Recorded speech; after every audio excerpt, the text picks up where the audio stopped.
අපි ආවේ ලක්ෂ 6:00කට අපි ආවේ. දැන් නම් ඊට වැඩි යනවා ඇති ලක්ෂ 13ක් 14 15ක් යනවා ඇති. ඊට වැඩි යනවත් දන්නෙත් නැහැ. මගේ ගැන හරියට දන්නේ නැහැ. කොහොමද මම ආවේ දෙහිවල හොසල් එකකින් තවම ඉන්නේ ආපු කම්පැනියේ. ආවේ ස්කැවර් ඔපරේටර්. හැබැයි ඉතින් මෙහෙම එකක් තියෙනවා. මෙහි ඉතින් ස්කැවර් ඔපරේටර්ම ආවට ස්කැවර් ඔපරේටර්ම දෙන්නේ නැහැ. මේක අනිවාර්යෙන් දැනගන්න ඕන කතාවක්. අපි කොහොමද මැෂින් මම ආවේ ස්කැවර් එතකොට මැෂින් දෙකක් තුනක් පුළුවන් වෙන්න ඕන. එහෙම කතන්දරයක් තිබුණා. ඒ වුණාට මට වැඩ කර ගන්න කියන්නේ මම අපේ ට්‍රයල් එක දුන්නේ ස්කැවර් ට්‍රයි ලෝඩරයි ටයර් ට්‍රයල් දෙක රෙඩි වෙලා ආවේ. ඊට පස්සේ අපිට කිව්වා මේ ඔයාලා ඕනේ කමන්නේ මේ එක මැෂින් එකක් දෙන්න කියලා කිව්වා. මේ ස්කැවර් විතර ට්‍රයල් එක දිහා තමයි ආවේ. මේ ආවට පස්සේ මම ස්කැවර් ට්‍රැක්ටර් ලෝඩර් වැඩ ට්‍රැක්ටර් වැඩ බොකට් වැඩ මේ වැඩ නොකරපු සියලුම වාහන අපි වැඩ. ඒ නිසා සාමාන්‍ය මම රෝලත් වැඩ. ඒ කියන්නේ සීපුට් එක මම වැඩ කරලා තිබුණේ. කොහොමද මම සීපුට් එකත් වැඩ කරා.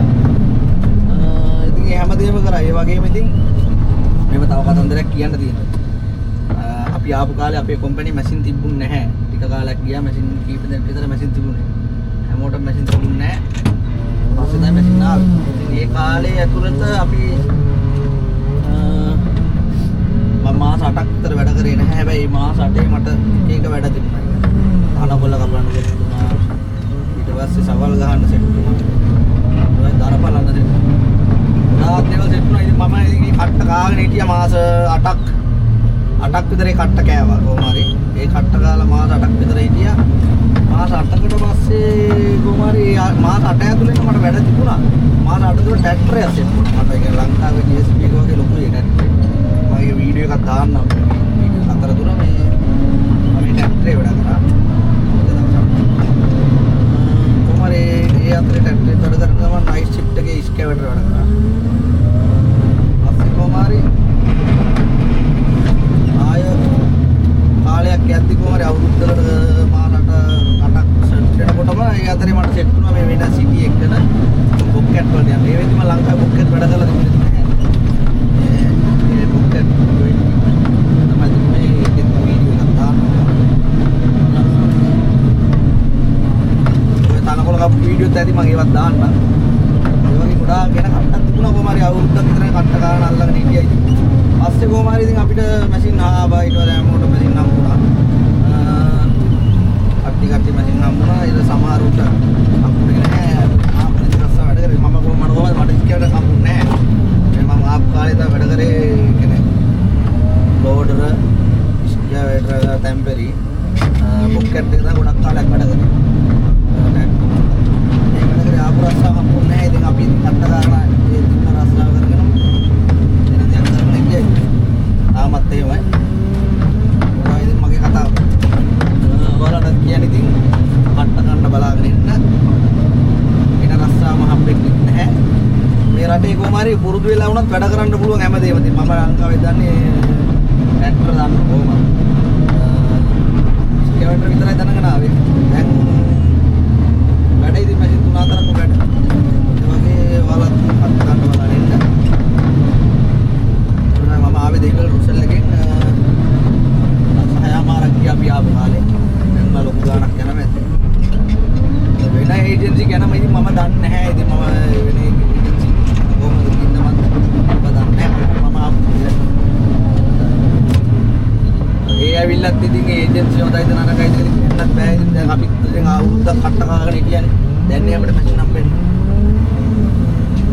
කට්ට ගන්න ඕනේ දෙයක් හරියන්නේ. කියන්නේ ඉන්න රස්සාවේ අවුරුද්දක් කට්ට කරන්න බලාගෙන ඉන්න. නරකයි නම් අවුරුද්දකට පස්සේ අයින් වෙන්න.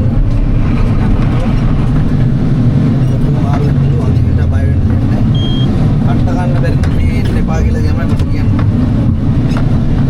රාපු කාලේදී අපිත් ඇවිල්ලා ජොබ් මාරු කර දැඟලුවා නම් අපිට අපාර මීට වැඩි නරක වෙන්න ඉඩ තිබ්බා. ඉතින් දර බලලා කොල කපලා යන කට්ට කාගෙන ඉන්නේ. ඔයාලට කියන්නේ කොහොමද රස්සාව බලලා හොඳට බලලා ඔයලා එන්න.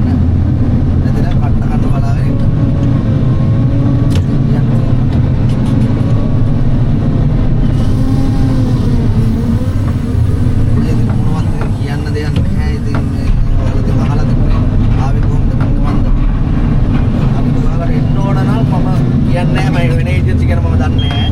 මම ආවේ රොසල් එකෙන්. ඔයාලා ඒ රොසල් එකේ පොඩ්ඩක් කතා කරලා බලන්න ස්කෑනර් වලට එන කට්ටිය. ලොකු තියෙනවා. මම හොඳයි නරකයි කියන්නේ ඒක ඉතින් අපිට අන්නෝටම අපේ ලක්ෂණ අනුව තමයි ඒක තීරණය වෙන්නේ. හොඳද නරකද කියන එක හැම කම්පැනියක්ම හොඳ වෙන්නේ නැහැ.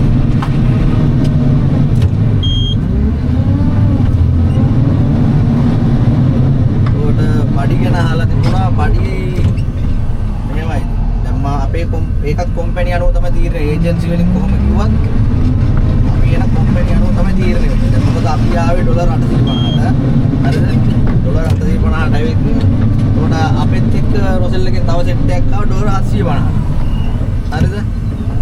ඒ කට්ටිය ඩොලර් 750ට ඇවිල්ලා ඒ කට්ටියට ඕටි තිබුණා. ඕටි කරලා ඒ කට්ටිය ඩොලර් 1000ක් විතර පඩි ගත්තා. 1000ට වැඩි. හරිද? ඒක 750ට. අපි 850ට ඇවිල්ලා අපි 850ම. අපිට වැඩිත් නෑ අඩුත් නෑ. අපි 850ම තමයි. අපිට වැඩි වුණ නෑ ඕටි නෑ. වැඩ කරන්නත් 850.